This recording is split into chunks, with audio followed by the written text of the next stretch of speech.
was a young kid growing up in Brooklyn, one of the games we played was toe-to-toe. It was a form of slap boxing, where you put your forward foot against your opponent's forward foot, and you slap box until one person was dislodged from his position.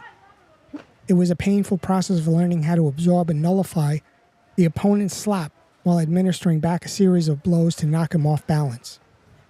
Slap boxing is a deep-rooted tradition in bare-knuckle fighting culture. In ancient times, when you often fought using bare knuckle or with weapon-loaded fists during the actual contests, there had to be a way to practice safely in preparation for the fights. In lieu of boxing gloves and other modern hand protection, one of the most common forms of training was slap boxing. In ancient Rajamusti, they wrapped the hands, specifically the knuckles, in cloth to buffer the blows while doing a form of slap boxing with just the open hand techniques, but also adding in fist strikes with the covered knuckles.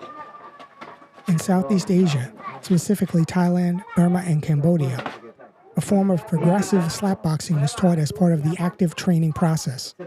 In Lethwei, as the art moved toward modern variation we see now practiced in Myanmar, there has been a serious erosion of many functional old techniques and practices.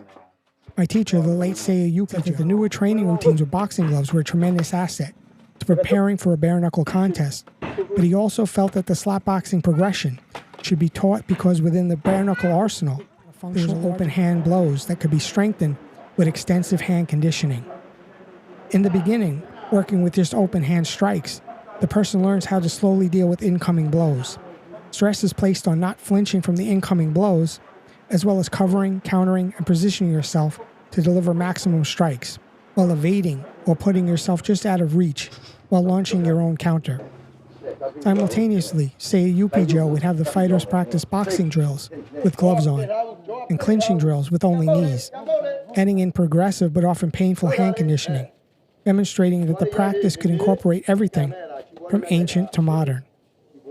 The fighters would then progress to slap boxing with knees, and the teacher might say unattached knees, which means no grabbing or clinching, just a 1-2 strike followed by a quick knee, then maybe stepping out while delivering yet another slap. This developed quick in and out combos with hands and knees. They would then often work on clinch rounds, clinching and throwing as many knees as they can get in without being thrown to the ground. Seiya Omang Lei would often couple, in a similar fashion, slap boxing with heavy power clinch rounds.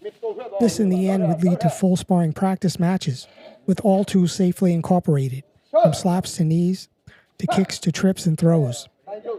Slap boxing can be a wonderful tool when used in conjunction with a myriad of other training drills.